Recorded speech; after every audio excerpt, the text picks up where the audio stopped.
My name's Jagger, 16 years old, doing this podcast, been practicing for it. We have Chris Bumstead here. So I'd like to start with how did we meet? Like, I want to hear your part of it. Your thought of it? How do I remember meeting? Yeah. Was it 2021? No, Or it was the one in Orlando. 2020, the COVID one? Or? No, it was after that. It was when you won your fifth one. It was the fifth one. Yep, the fifth one. 2023. Yep, 2023. 2023, yeah. Mm-hmm. I mean, we had the meet and greet, athlete meet and greet. I remember just standing in line, meeting a bunch of people, and it was super casual. And then we came up and we chatted a bit, and then you gave me a letter. Yep. Didn't have time to read it then, obviously. And at the time, you didn't even know what was going on with me. But this was a year where I was like privately planning on retiring. Yep. I was going through all this stuff.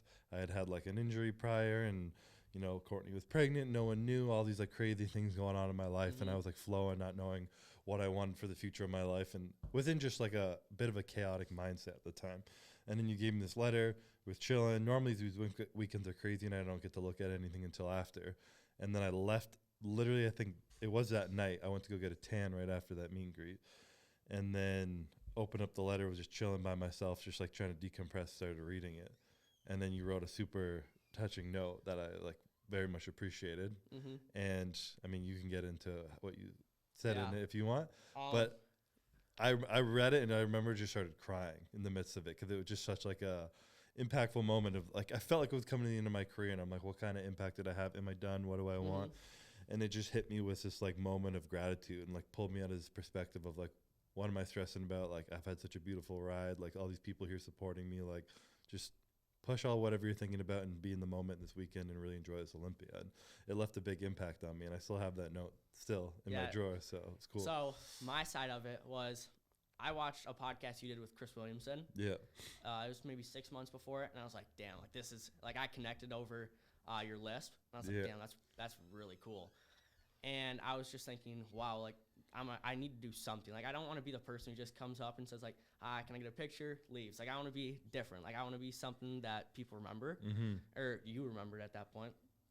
And I wrote the letter, and it took me a ton of time. And then I remember I was like writing it in one of my classes. Like I was like putting it all together, making sure everything was just perfect. And I went to you, gave you the note. I was super nervous though that you weren't gonna read it. Yeah. And the other thing I was worried about is some people don't act or aren't who they act online. Yeah.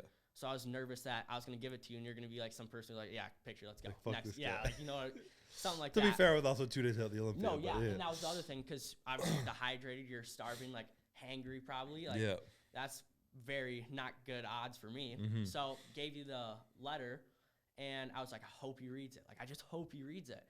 And I didn't see you until the Superstar seminar that night. And I remember we were coming home. I was like hoping you were reading it. And I remember I went to the after party thing. So it was like all the like some of the people, like Derek was the there. night of the show. Yeah.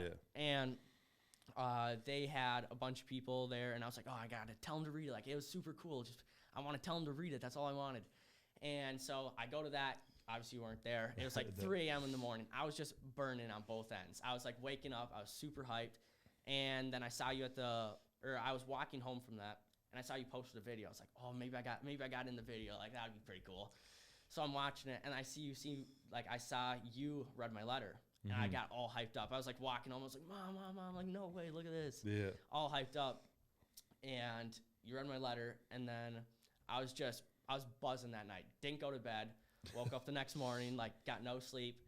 Went to the Superstar seminar, and then talked to you then. Yeah.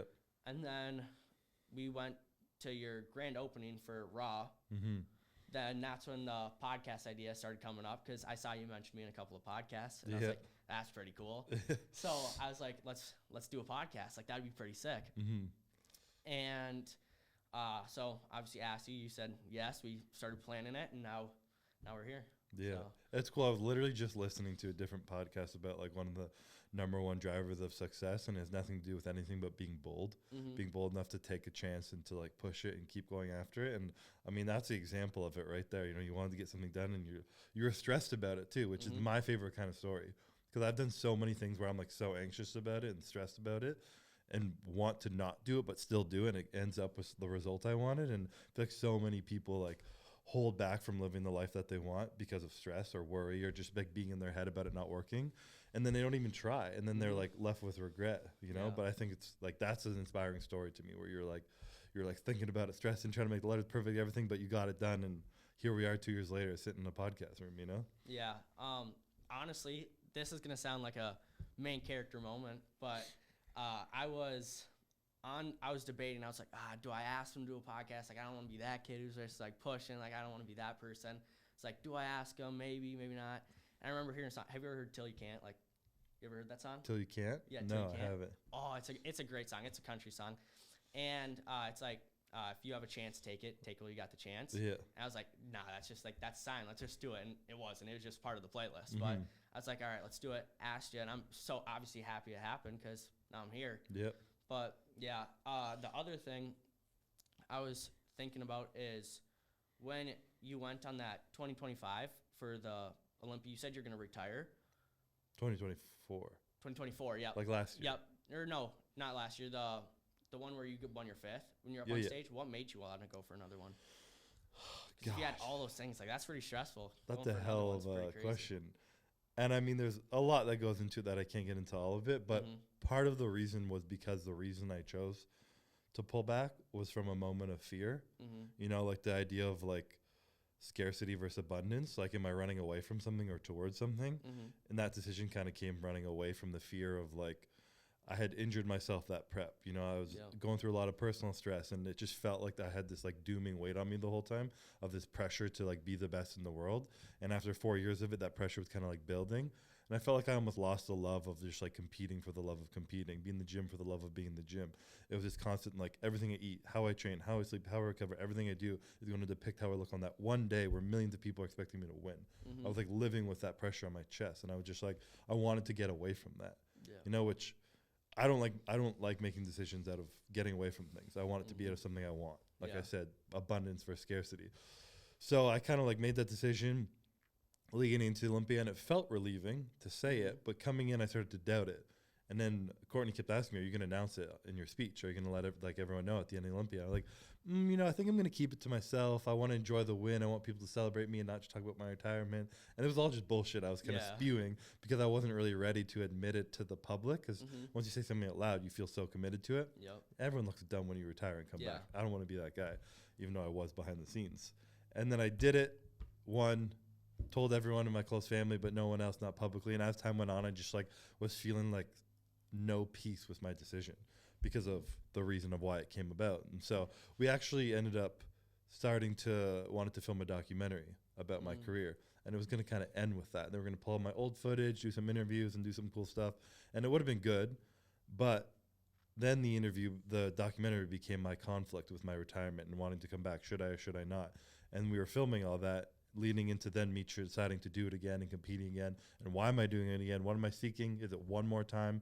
Is it 2 more, 3 more? When am I going to be done? What am I trying to get that I didn't get the year before? And we filmed that whole year on that documentary, like thousands of hours of footage that has never been released, like beyond anything that's been on my YouTube. So that's all coming. But mainly, to get to the point, it was because I chose to do it out of the fear of the pressure and trying to get away from it rather than what I wanted. And I didn't want to end my career like that. I wanted to finish a year off winning, enjoying it, loving every moment of bodybuilding, and choosing to step away because there's more out there for me, not because I'm hiding from it. Yeah, no, I can't relate to that much pressure. Like, I don't know what it's like to have millions of people like wanting to see me in like one day of the year. But like this podcast, obviously super like filled with pressure. And when I was preparing for it, like no social, like I tried to make sure I was like not talking to anyone, just go home, go to the gym, go home, do my podcast notes, go to bed. Like that's all I did. Say like anyone wants to hang out, nope, can't, sorry. Like that whole thing. So how did you balance like having the pressure of wanting to be this like superhero that everyone viewed you as, and then also being like a normal person and having a normal life? How did I balance all that? I mean, for many times I didn't. And I mean, even when you're saying like the pressure of you doing this podcast is nothing compared to Olympia, to be fair, it might feel exactly the same in your mind. Just because externally it's different, internally it literally might be the exact same. I've had a decade of a buildup of more, a little bit more, a little bit more, a little bit more, so it feels different to me. And then me getting on stage at the 6th Olympia barely felt like any pressure. So you probably are experiencing more pressure doing this podcast than I did competing at the Olympia, which is crazy when you really understand that. Like it's a buildup over time. But I think how I kind of managed to find balance over time was just realizing that the pressure was never coming from outside. You know, it was never coming from all these people expecting me to win. It just felt like that. The pressure was always coming from myself. You know, when I started to compete, it was because I loved it. I had a lot of like issues in myself. I had some anxiety, and we all have our issues of insecurities and stuff. And it's almost impossible to not seek external validation, especially in the world we live in. It's possible. But the more you start to get it, the more you get attached to it, and the more you fear to lose it. So I had to kind of relearn over my career, and especially in that last year of competing, that I was never going to get it externally. And the pressure wasn't coming from there. It was coming from my own pressure, trying to fill a void within myself. And I would never be able to fill that void externally. I had to fill it myself, within myself. So it kind of just coming to that understanding, and understanding that like it was like my younger child inside of myself, of little Chris, who was really the one with all that fear. And older, mature Chris just fucking wants to bodybuild and loves it for himself and doing it for him. So being able to separate those two, give my younger self what I needed, and kind of go back to the love of bodybuilding that I have. You know, it's where we even came up with this concept at Raw is for the love of training. Like at the end of the day, we all just love training. That's as simple as it has to be, you know, going back to the basics and enjoying the little things. Yeah, it's crazy how much pressure though, just like little things like build up. It's just from one thing, from like doing the podcast, like that was one thing that was building up, right? And then you got to make sure you're getting your grades right and you're doing this, that. Like, it's so hard to balance all these different things. It was messing with me. But I'm going to totally go off topic here. I have this thing written down. This one, I kind of took it from Chris Williamson and Alex Hormozi. I was listening to them, so I'll read it out. So it says, a lot of people who go on to achieve super big goals or try to achieve these super big goals, they have to be different, so different. In fact, most of them don't fit in with their old group of friends.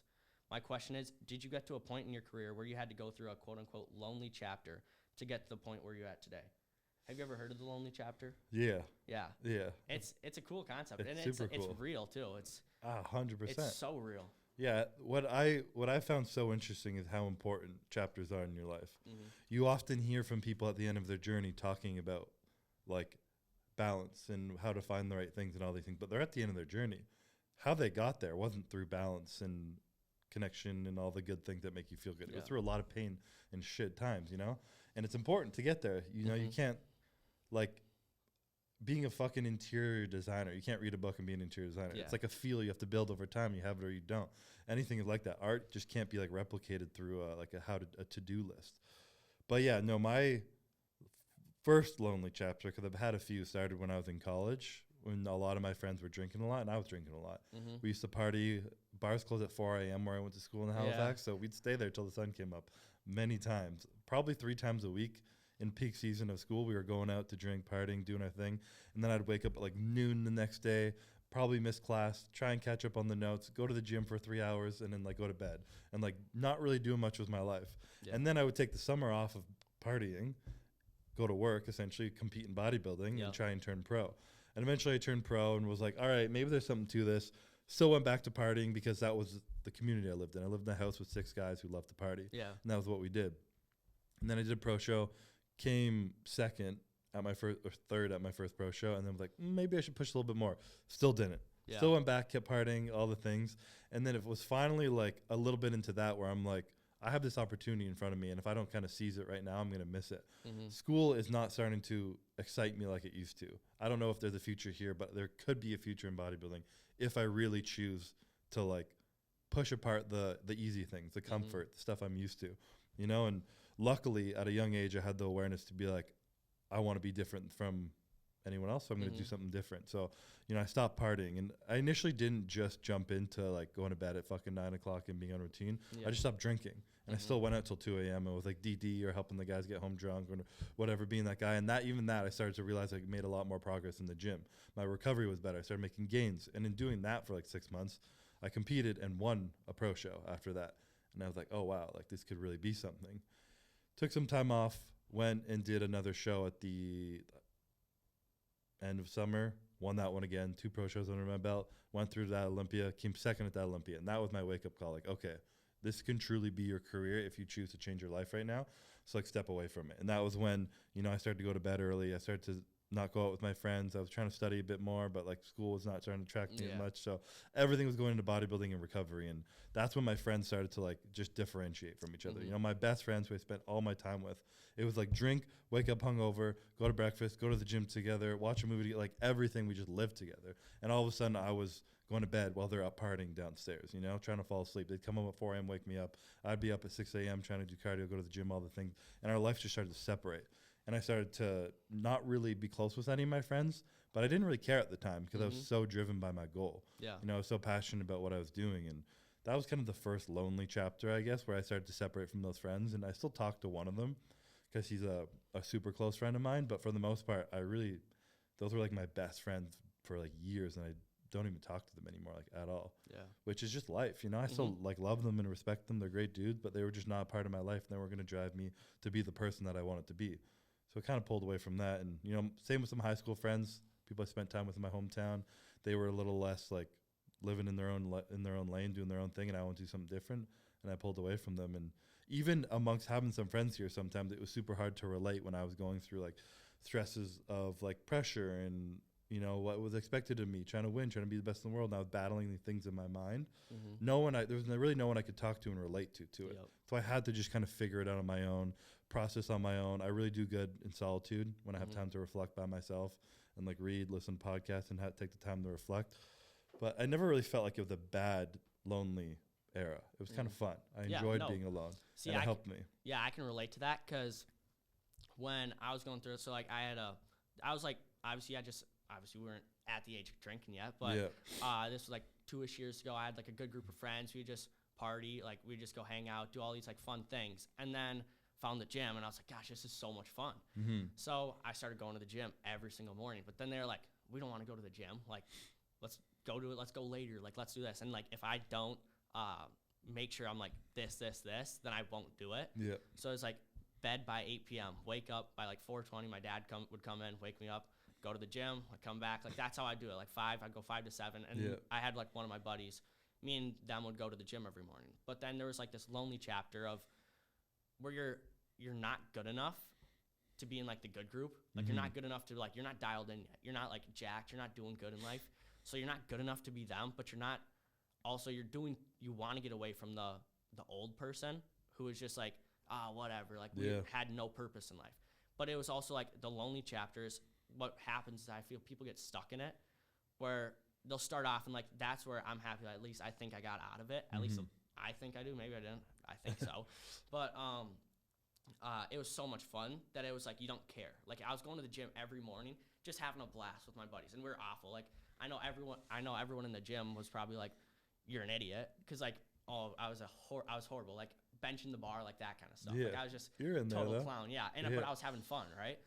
And it was so much fun. And I was going to the gym, and then you kind of get out of it. But then there's that still like, you're not good enough to be in like the good, like dialed in, but you're also not good enough to be, or you're not in that old self of like the bad part. So there's a messy part. And that's where I feel like I related to you, because it's good to feel like you relate to someone who's successful. Yeah. And that's where I was like, whenever I get stuck, it was like, that's what made me, I feel, connect so much to you, is you had your stuff, in my opinion, figured out. Like you, even though like you had your struggles, it was like, that was a part of the journey that made you better. So that's how I connected with that. And it helps to have something to look for and a goal to look for, because I feel that's where people get stuck in that chapter, is where they're in the middle and they just don't ever have that finishing goal, like to get to somewhere. So that was my whole thought on that. And the lonely, like that one just hit me. And I was like, the lonely chapter, like that's so real. And do you feel in a way you kind of need that though, to be someone? Like you need to have it, I feel. I think a majority of people have it. I hesitate to ever say you need something to have anything, you know, because anything's possible. People can do something in any way they want, you know. You can handle life in whichever manner you want. But 100%, a lot of successful people I've met typically innately have like a more of a avoidant personality who can compartmentalize super well. And then when they're in that kind of lonely chapter, they're just like tunnel vision on their goal, compartmentalizing any stress they might have and just working towards something. And then obviously driving yourself towards one singular goal with no distractions is going to make you better. So having those traits naturally will drive you further forward. And I definitely think it's important because there's a time in your life when you can do it and there's a time when you can't. Like right now, if I was trying to find that drive in myself and like push that limit, but I had a wife and a baby and a business and all these different things, like it wouldn't work. You know, I can't come home and just like shut off and like lock myself into something, like be at the gym for 4 hours till midnight, like all these things. I can't do that right now. I have to come home and help my wife with my daughter and do all the things, you know, like there's no time for that. So having a phase in your life when you're younger and knowing how important that like sprint is, I think is super important. Maybe not a need, but probably a cheat code, and definitely consistently what a lot of successful people do. Yeah. So I was thinking, obviously you just said like you don't like to say you need anything to be a champion. Like champions make their own rules is something you say. Yeah. So, and you'll say like everyone, like you made your own rules, right? And you like followed your own rules, but what were those rules that you personally followed? Like what were the things that you're like, oh, that's like, those are the things I follow? It's a tough question. I think the only rule I followed was not to follow rules. You know, I don't think I set like boundaries within myself of where I had to. Everything felt like a flow, you know, like I think the things that make people successful are the nuances that you can't describe, the stuff that you can't write on paper. You know, like again, to go back to like the art thing, you look at a famous painting, you can't just write a how-to on how to fucking make the statue of David from Michelangelo or whatever.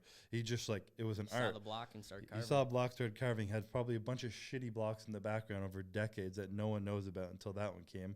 And he can teach someone how to do it. You kind of got to just jump in, figure it on yourself, and then not listen to outside noises. Because when you start following someone else's to-do list, you're going to lose like the flow that comes naturally from life and how to learn those tiny little nuances that enter your subconscious that you just learn over time. Like I could write a book on everything I thought I did to win the Olympia, but I'd probably miss like 90% of the things that really made me different, you know, because it was all just me trusting my gut, my instinct, trying things, failing. Maybe I'd hear some knowledge from someone and I'd try it, didn't feel right. Maybe it worked, but it didn't feel right, so I wouldn't do it. You know, just kind of trusting yourself and knowing your body and trusting things are going to work out, I found was super important. But, you know, I'm sure there's loose guidelines that help, but as a whole, I don't think I ever liked feeling restricted, like I had to do anything. Yeah.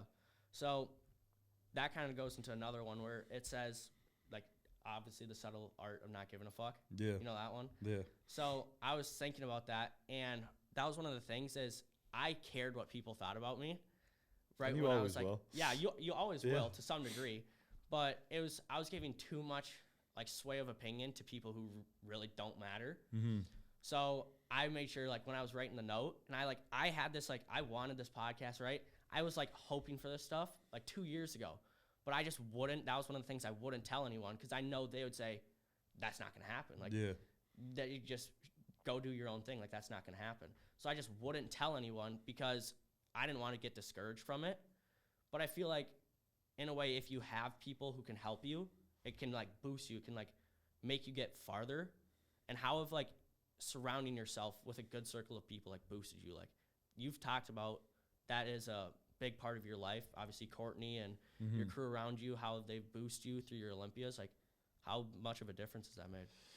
I mean, bigger than I could probably ever explain for sure. And I think sometimes it's not even like going to find other successful, rich, smart people to be around to like learn from or whatever. But sometimes it's more so knowing that the people around you respect you for like who you are and being yourself. So you never have to be anything outside of that, you know, especially at least with myself. Like there's something about a youthful ignorance where you can kind of be like, you're a little arrogant sometimes. You're like, I know the right way. Like, fuck everyone else. I'm going to do my own thing. And that's incredible.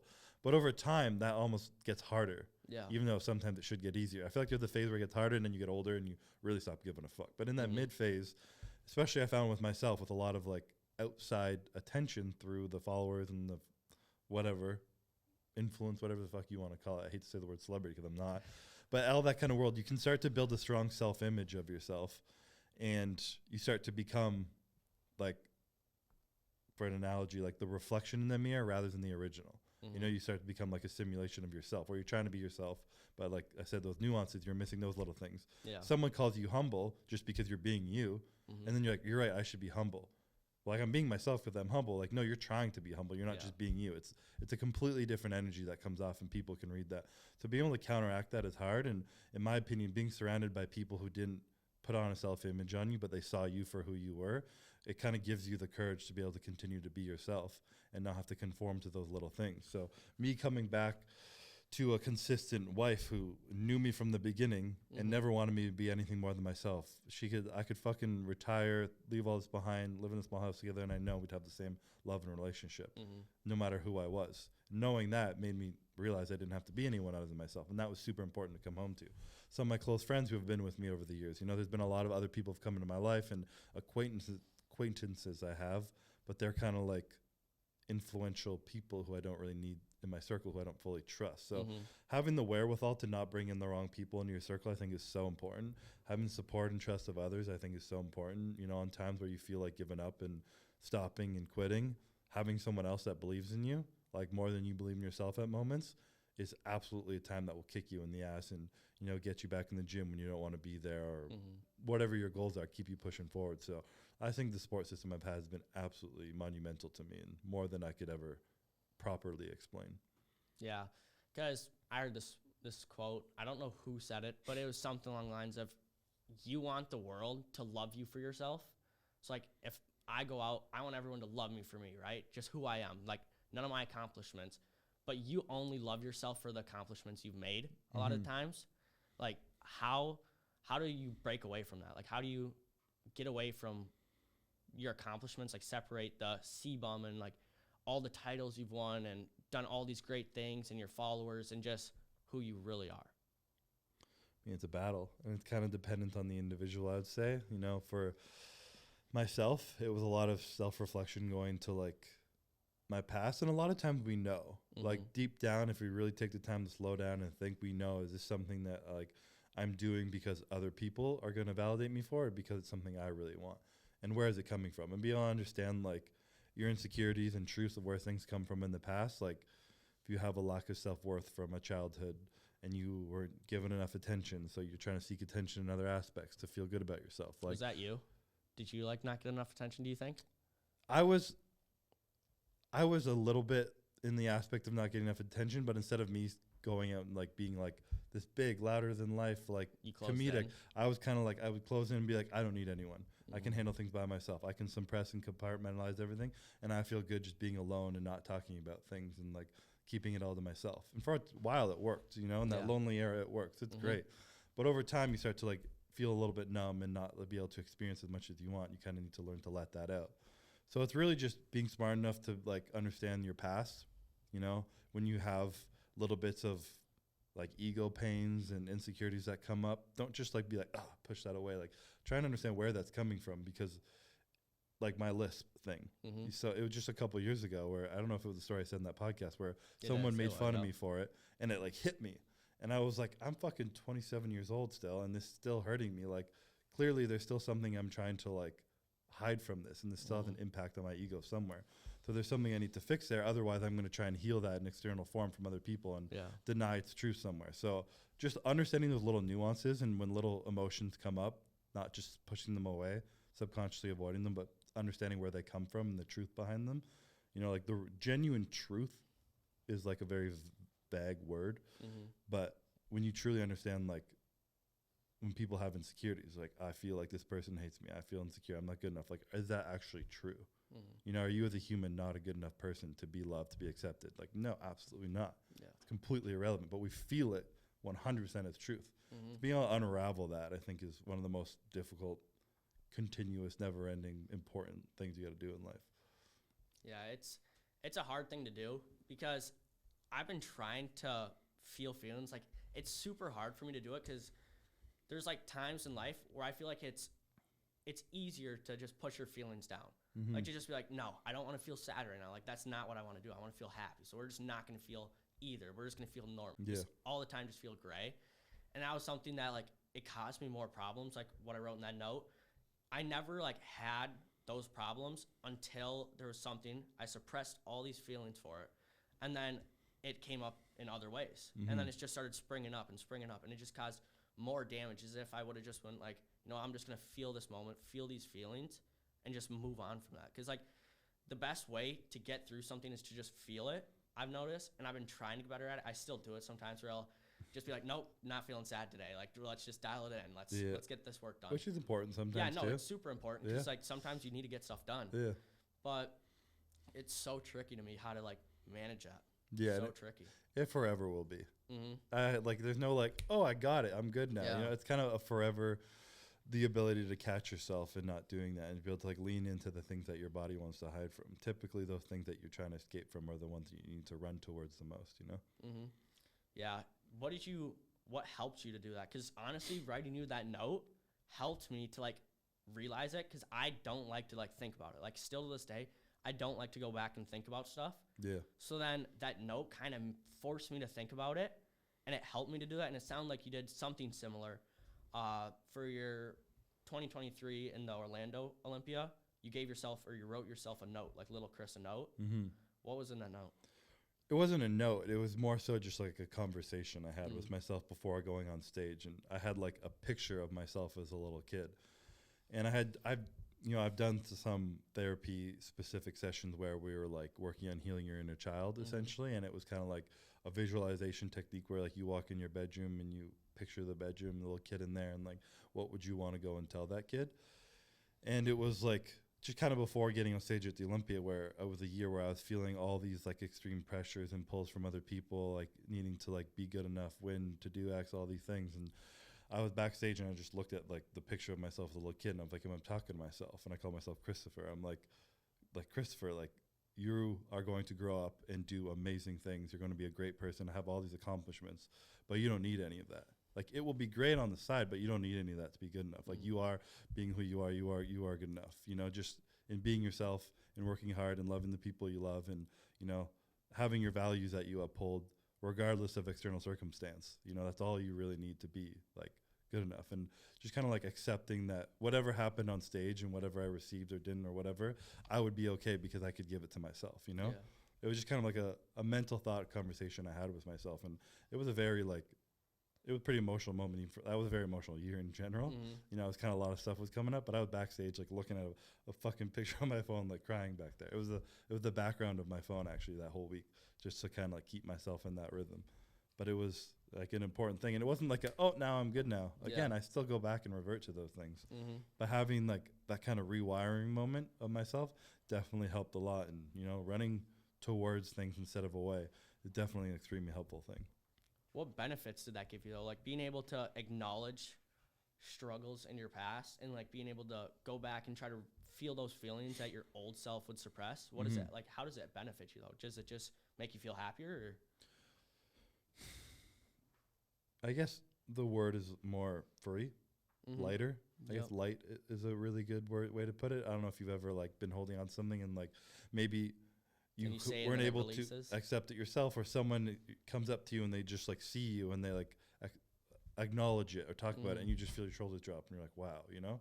Like having that kind of like freedom. I think so much of us walk around with like tense shoulders and these suppressed thoughts on us all the time, and it really weighs on you. And I can't remember who said it, but this quote of some person that's talking about, and it was specific to me getting on stage, and it was kind of about public speaking. They're like, when you go out in front of a crowd, and this is like an metaphor for life in general, and you're trying to be accepted by others, you're putting your self-worth on the line, you know? So you're like, am I going to be good enough? Am I going to be accepted by the people? It's just like stress. But when your goal is simply just to like be yourself, you can't fail at that. You don't give a fuck what other people think. You're no matter what, you're going to succeed at your goal. And it just takes this pressure off of you. It allows you to be in the present moment and actually enjoy life and what's going on. So I think the idea of being able to let go of these things and be able to be present in life is what we're all seeking, you know? Yeah, it might have been on the Lewis House. It might have been on him. Because I have a question that I was like, because that one really hit me, of where you put up like a fake self so then people won't really reject you. Yeah. I'll read the question, but it says, I watched a clip of you talking on the Lewis House podcast about it hurts a lot more to be rejected when you're being yourself than when you're being fake. Because when you're being fake, you aren't really being rejected. Just a fake self of you is. Yeah. So in a way, it's a way of coping with being rejected.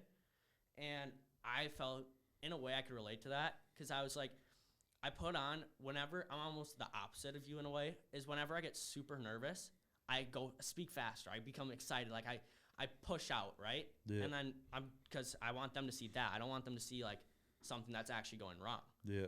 So I was like, dang, like that's so true.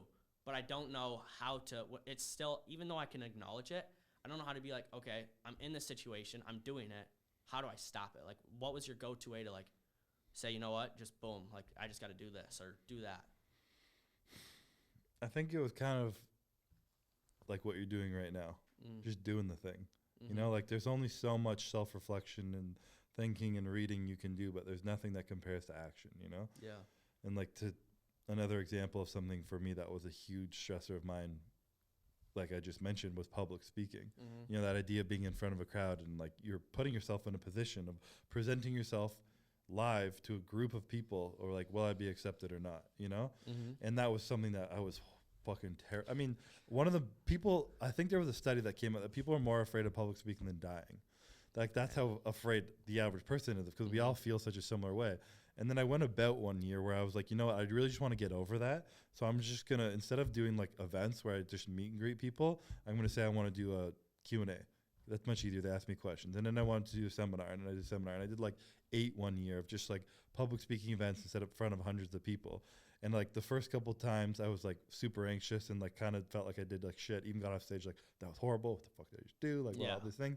And then as time went on, I was still nervous, but I was like, all right, like you're getting your reps in. You're like, all right, I've done this fucking 4 times right now. I'm going to feel nervous, whatever. Just accept that you're nervous. And that mindset just comes from repetitive action. Yeah. And then I think by the end of that year, I did one talk and I didn't even feel, I felt a little nerves, but it was also excitement. You know, and the brain technically reviews anxiety, excitement, nervous. It's all the same kind of thing in your brain. So being able to truly like feel that in the moment and go out there and have a good execution and come back and feel good about myself, I realized I started to feel confident in every other area of my life.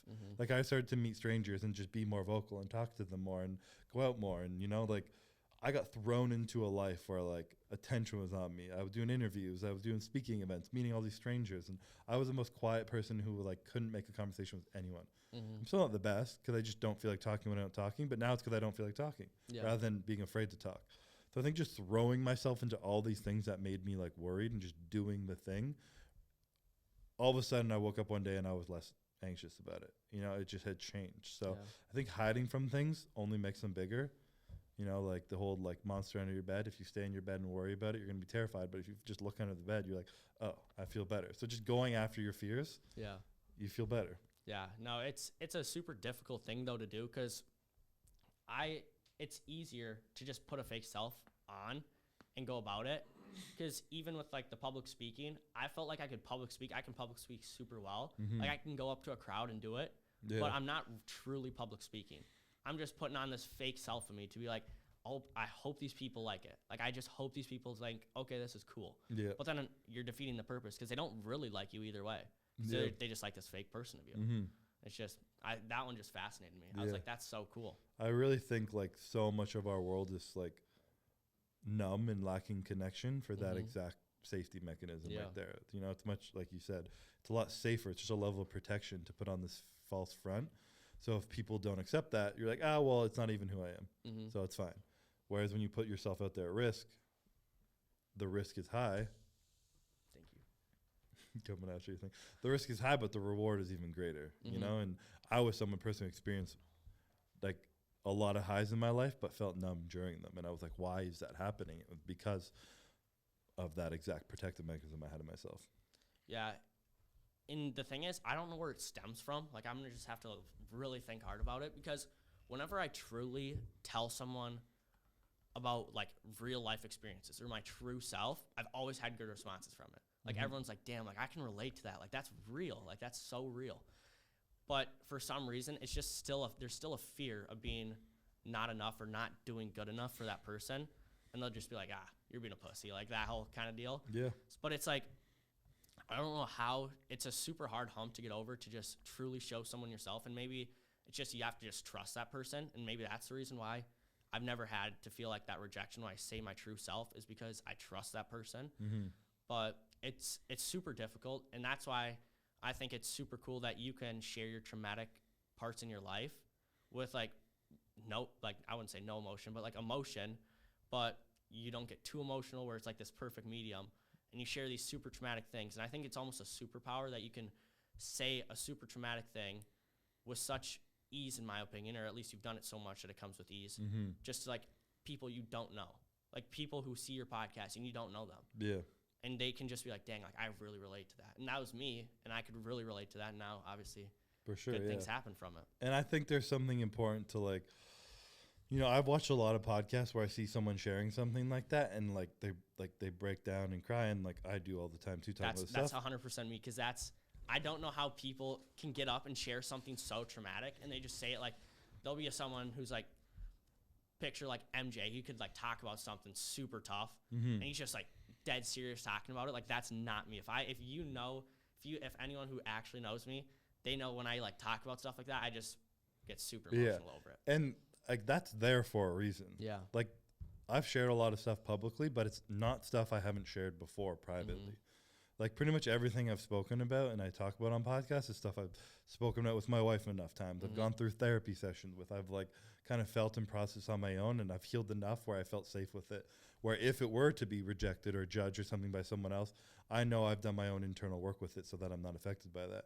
Because there absolutely is a level of sharing too much with people you don't trust too fast. Yeah. You know, a lot of people like that with like, some people hide all their emotions, some share them too much. In the beginning of a relationship, sometimes someone will throw all their shit onto someone and be like, this is me, these are my insecurities, like all this stuff. And then they'll get rejected and they'll be like, oh, it's because I'm not good enough. It's like, no, anyone would be a little bit worried for that. You know, like it is important sometimes to ease into it and wait until you have either a trust with that specific person and then you're ready to share it, or you've already kind of healed it somewhere else a little bit so that you're not as wounded. You know, like if you have a wound on your body and you expose it to the fucking world, you're more likely to get an infection. But if that wound's already healed a bit and then you expose it, it's safer. That's good. So That's a good analogy. There's a way to do it. Yeah. I think my point is I've seen a lot of people on podcasts share stuff for like the first time, and I can tell it's super raw. And that person, like, in my opinion, probably should have had a therapy session or talked about that privately before going public and doing it. And you know, I think a lot of the problem in our world right now is we don't really have those private relationships where we're able to share that freely with people. And it's like super important for managing anxiety, stress, personal growth, like anything, you know?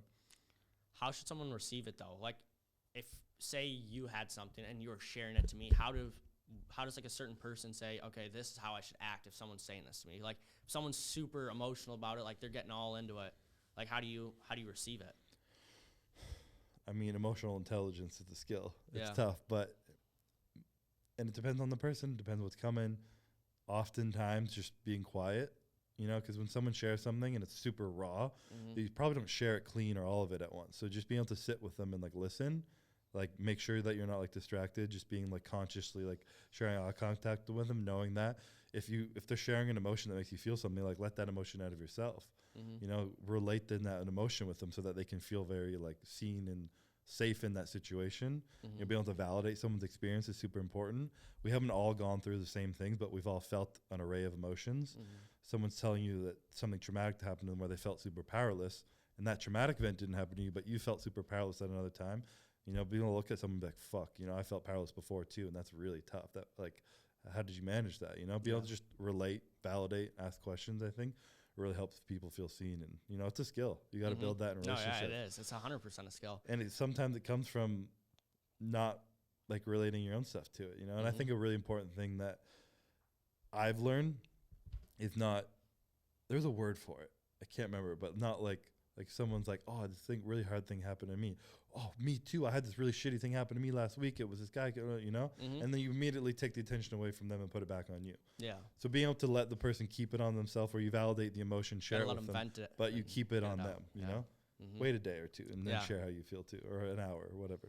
What about that note that I wrote to you made you like get so emotional about it? Because honestly, I was saying it more as like a thank you. Like it wasn't supposed to be like a super sad. It honestly wasn't. It wasn't sad, you know. Yeah.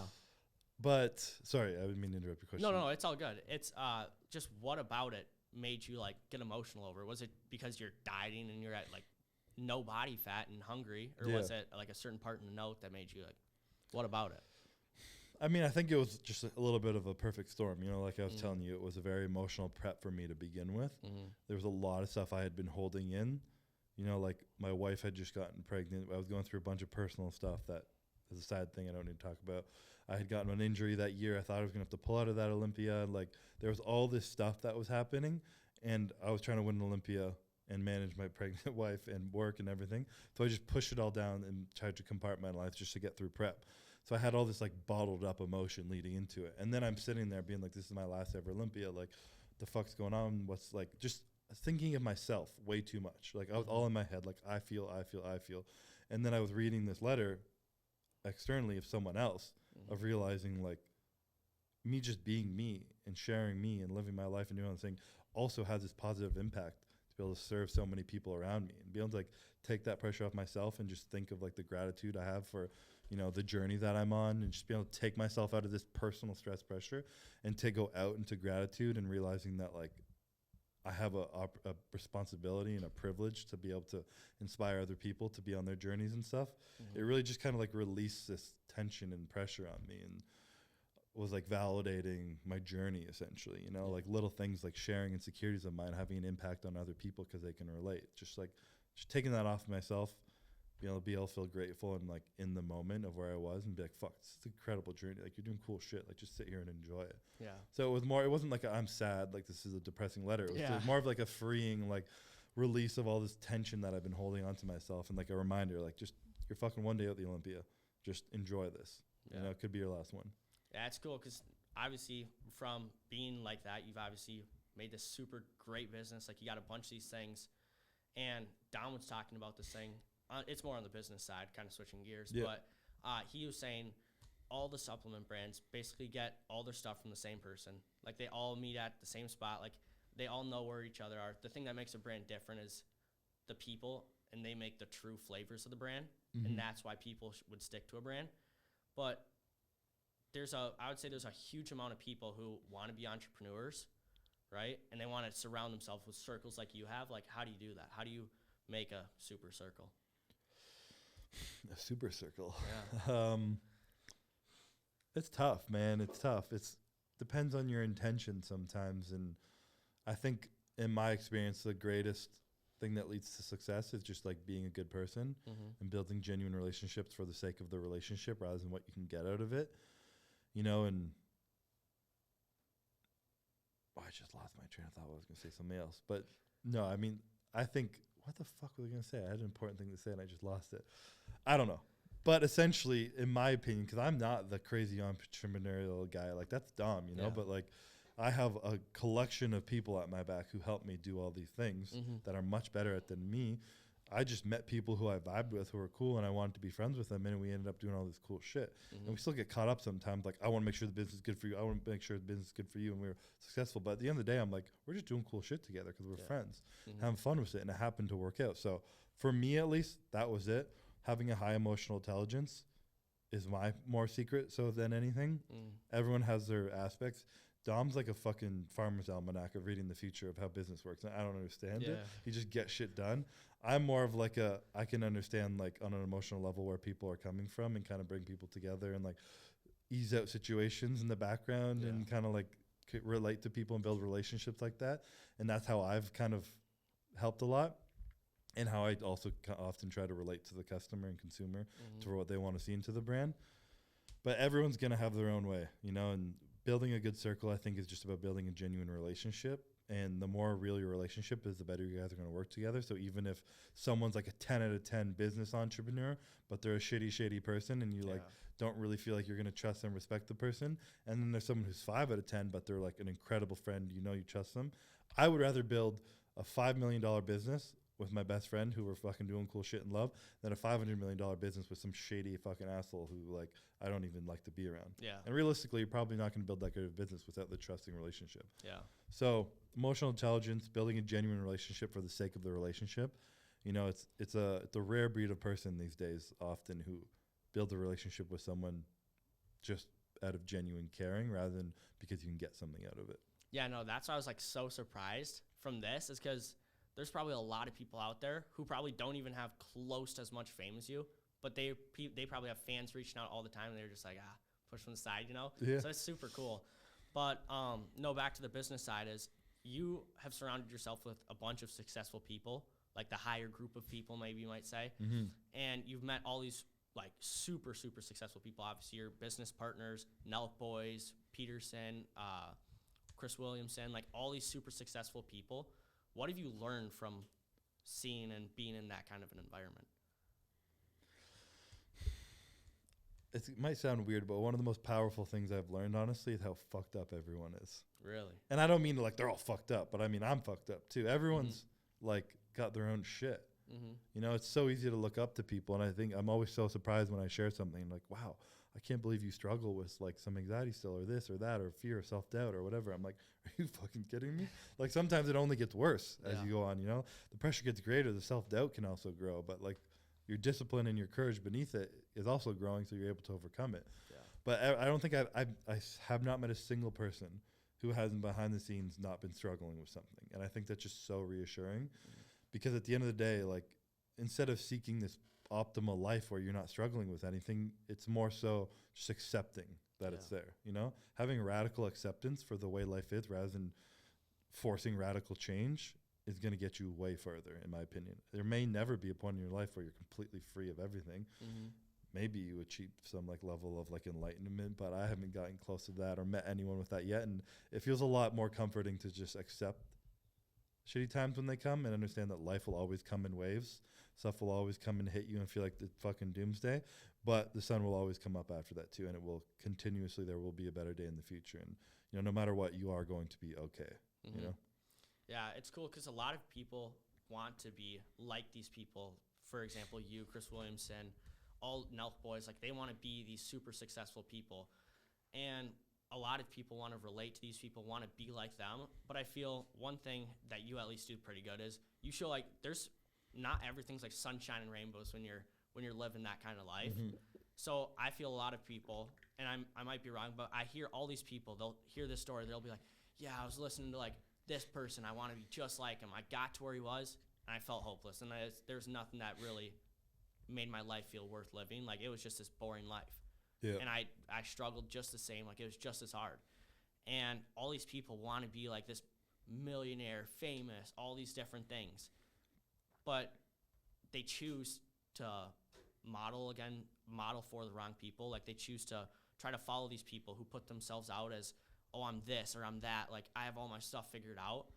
So how do people choose to model after, like, good people? Like, what do you look for in someone to be like, okay, this is what this person's being real. Like, I'm not just going to get BS'd into some fake goal that isn't going to fulfill me. I don't think you can, to be honest, unless you really know someone behind the scenes. Like, I don't think you can watch someone online and discover who they really are. Yeah. You know, it's not true. And I think what's more important is to really sit with yourself and decide what your personal values are. Like, actually sit down and like fucking Google a list of values and figure out what's most important to you.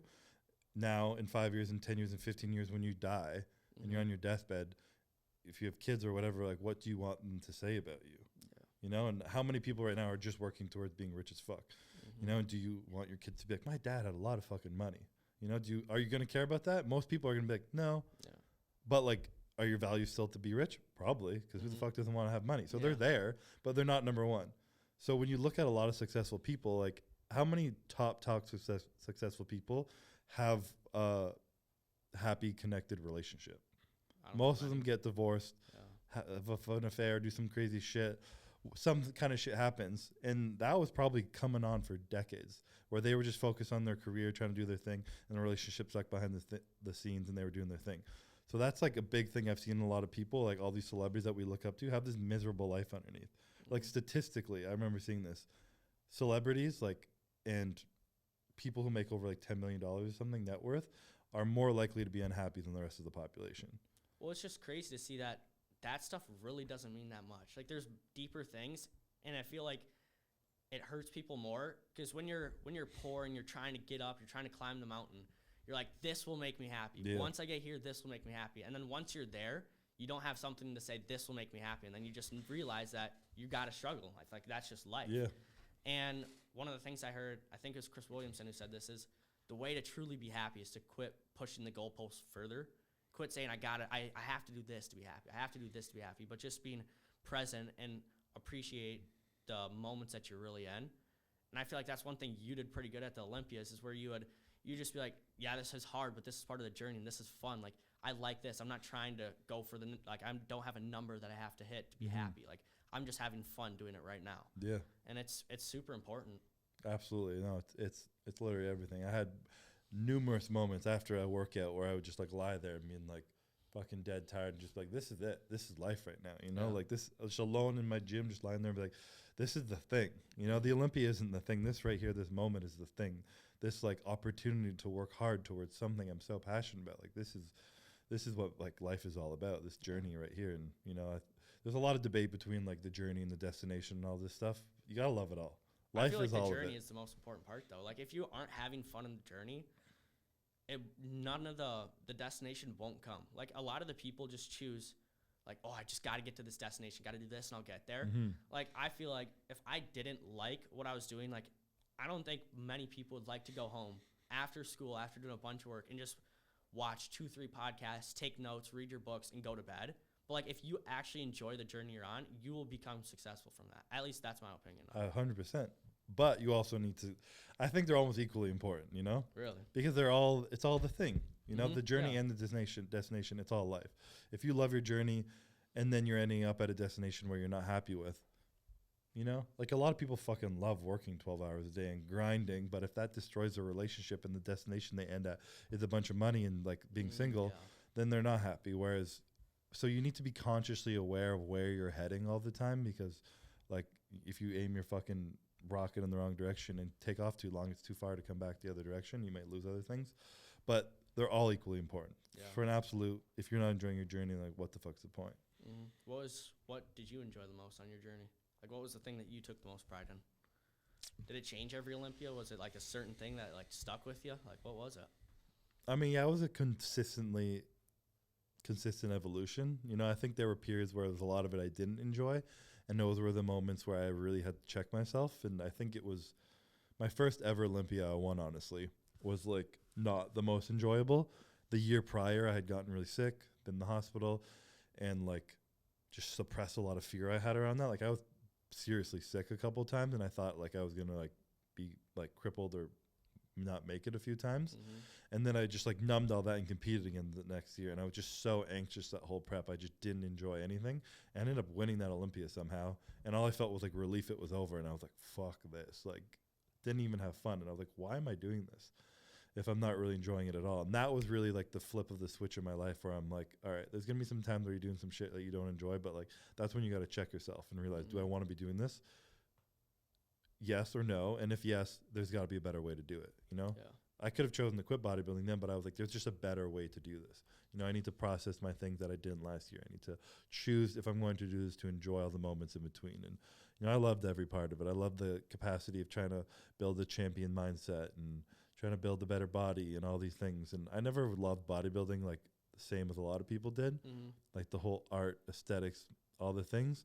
I loved what I mentally learned from it, like the mental growth I had from like such a singular goal of like restricting so many things that you want in your life, of like food, sleep, recovery, feeling exhausted, tired, but having to push yourself physically as much as possible to look a certain way. And like, what could I take from that mentally? How do I get through these hard times? How do I apply that to other aspects of my life? And then I was like, all right, I've done that, but like I kind of neglected my relationship in the process. So how do I then do all that and perform at that level, but also pull myself out of that like performance mode and like connect in my relationship, so that I'm making sure I'm bringing my wife along this journey with me and we're connected. So when I am done, our relationship is still whole and here and happy, rather than that dude who's got 6 Olympias and his wife wants to leave him. You know, I didn't want to be that guy. So just allowing this constant evolution of things over time was, I just enjoyed all of it. And part of the reason, honestly, why I decided to retire was I felt like a lot of the mental growth that I could take from bodybuilding was kind of capped out. You know, I kind of felt like I need to find a new journey. It was almost taking away more than it was giving me at that point. So it was tough, but I was like, time to hang it up. What's the new mountain then? Like, what's the next climb? Excellent question. I think I'm still trying to figure that out fully. There's a lot of things that are still carried over. I'm passionate about business. Am I like that guy who's going to work till he's 70 because he loves business that much? No. But I love Raw right now. It's super exciting. The thing that probably excites me the most right now is my family. Understanding a lot of things of like thinking of how important that is to me and like how much I'm willing to sacrifice right now for the long-term happiness of my family is something I'm grateful for. Like it's a privilege to have that opportunity to care so much about something. Like I love being here, but is this the best place for my family? Am I willing to leave something I love if it puts my family in a better place? And being able to say absolutely yes, I would do anything for them is like, it's just such a privilege, it feels like to me. So I'm kind of just chilling a little bit, focusing on business and family. And, I have this concept where like in your teens, early 20s, you're super selfish and you need to be. You need to focus on yourself. You need to become a better person and you need to grow and you need to grow and grow. And eventually that leads almost to more stress because you're thinking too much about yourself, like I mentioned. And you're always looking inward and that's causing just more like you lose fulfillment. There's not a big enough goal in yourself. And in your late 20s, you start thinking about building a family and you start thinking externally and, pushing more of your effort into the people around you and others and helping others and with your family. And then once you help your friends, your family, yourself, like if there's a branch beyond that where you're able to leave an impact on your community, on people around you, something like that. And I don't know what it is for me, but I do know that the more I give outward now, I feel better about myself than giving inward. So whatever mountain it is, I'm assuming it'll be something in that direction. Yeah, because like I feel like I need a goal to really push myself. Like I need to have, and it was nice because every year is like the Olympia, going to the gym for the Olympia. Like that's what I'm doing. So like on the days that sucks, like on days where it's tough and you're having a bunch of struggles, you have to have something to navigate you through like the suckiness and the fear. And the goal is like the podcast, right? Obviously that was my big goal for the past couple of months. I was dialed in on that, the Olympia, and then like obviously just for fun, but that's what I do. And then you just have to set these goals. But you had the Olympia, all this stuff. What navigated you through the fear? Like there has to be a ton of fear and anxiety that comes with it. Like what pushed you through? Was it like Bradley this last one? What was it? I didn't really have a singular North Star in my career. I think it was started as a passion for loving what I do, and you just kind of build momentum over time and you become a fucking wrecking ball, that can barely be stopped, like if you think of the metaphor of a literal, like a car or an avalanche or something, if a car is moving 5 miles per hour and hits a wall, it's going to fucking crash into the wall. If the car's moving 200 miles per hour going through a brick wall, it just fucking flies right through it. So over my career, I just built so much momentum that like as shit started to come into me, obstacles started to come and stop me, I was moving too fast for that shit to stop me.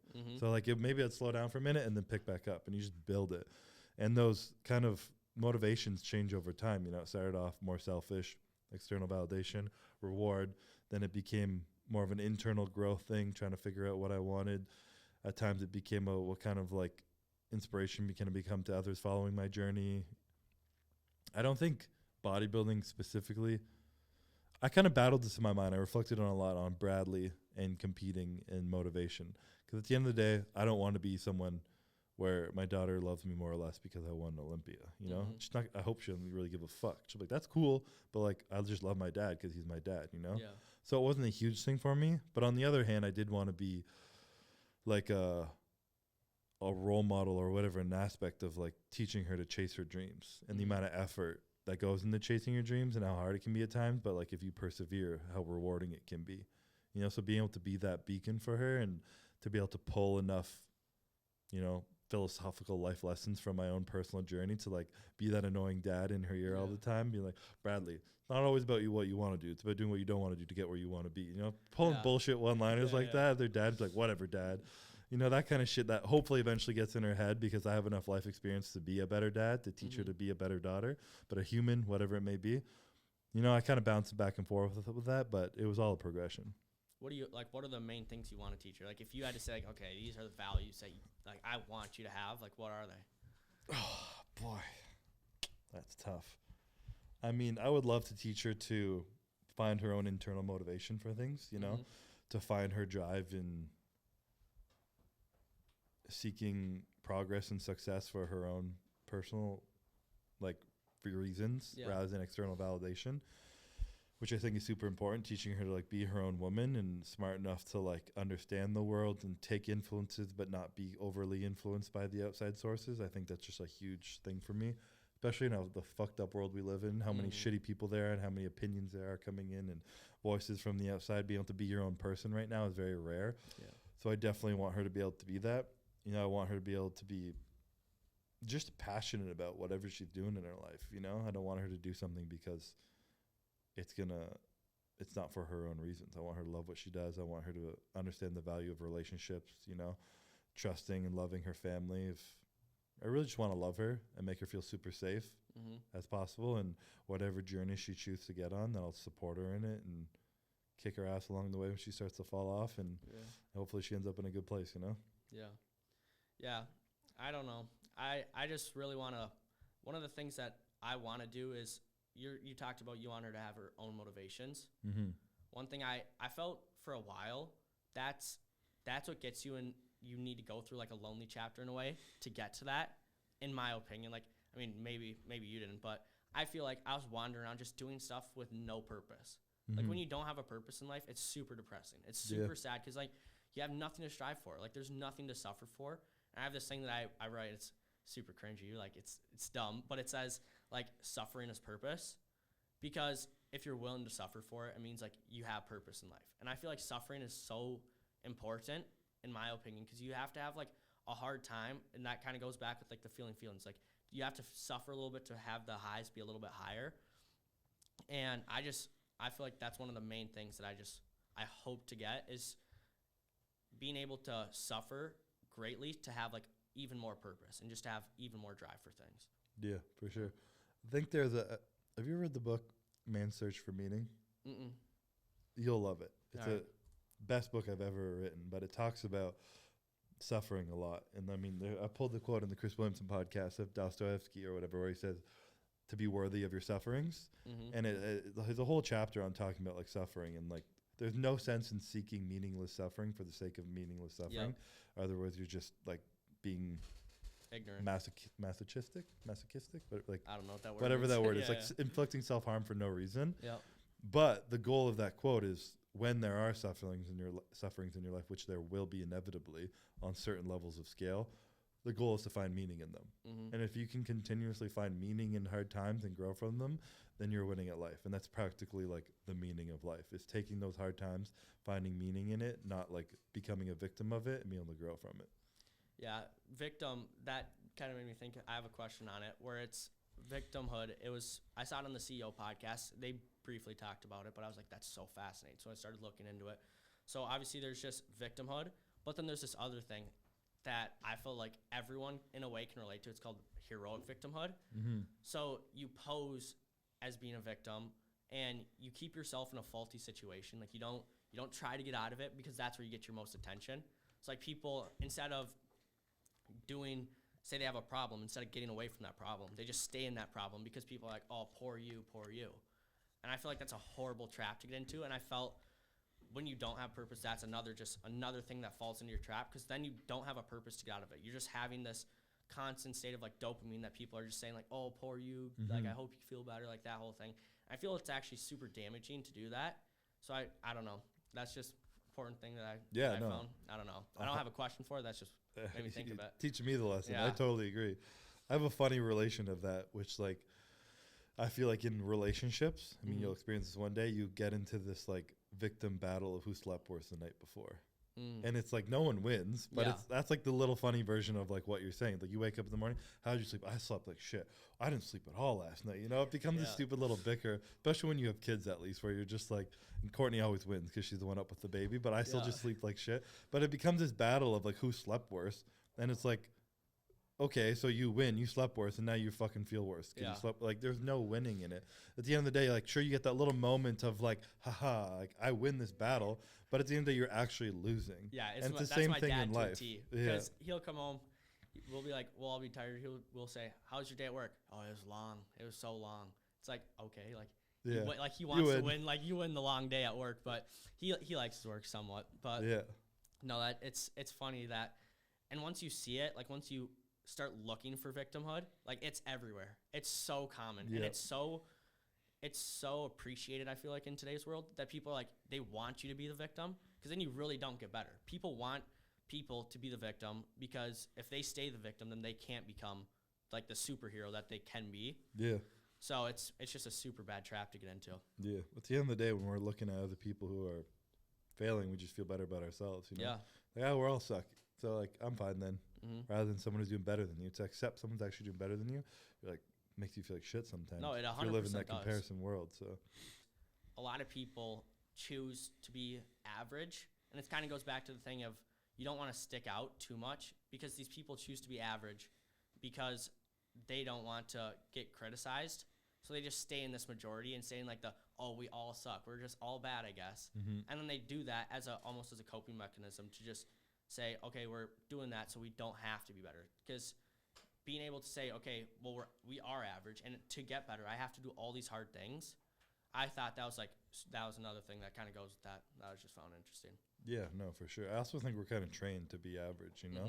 We're all put into a school system to chase after an average grade, to then go in the same school to get this job, to X, Y, Z. And we're all kept in this like little, like 90% of the population kept in the same level of success and mindset and all these things. And we're like, that's the norm. Go be the norm. Don't stand out. And to do other things, to drop out of school and chase after business, do all these things is so like, you know, I did that myself, and I won't even tell people to do that because I don't want that risk on me. I'm like, well, Chris told me to drop out. Like, I didn't say that shit. Like, go back to school. But we're just like trained from a young age to be kept in that box because it's what's safe, you know. And there's nothing wrong with that. I think it's totally fair if that's what makes you happy. I think being able to do that is fine. And there's other areas non-externally, like, you know, I think you could be the most average person but have like the most above average relationship and be happier than anyone else on the planet, you know. Yeah, no, it's super cool. Yeah, I thought this was pretty cool. I was so excited for this, obviously. I was so nervous coming into this too. Just excited to be here. Obviously had a ton of fun. If anyone wants to keep watching this, I mean, feel free to keep watching. Might be posting more, I don't know. Not really too big on this whole thing, but yeah, it's super fun. Could be a one-hit wonder. Yeah, one-hit wonder. But yeah, thank you. Yeah, no, I really appreciate it. Appreciate all the thoughts and the questions and like the passion behind it. I think you crushed it. This is one of the better interviews podcasts I've done. You put a lot of effort into it. You didn't even have to check your book that many times. Your questions were coming up at the right time, expanding on other questions. So you did. It was great. I appreciate it, and yeah, hopefully you enjoyed it. Sweet, thank you. I did. Yes, sir.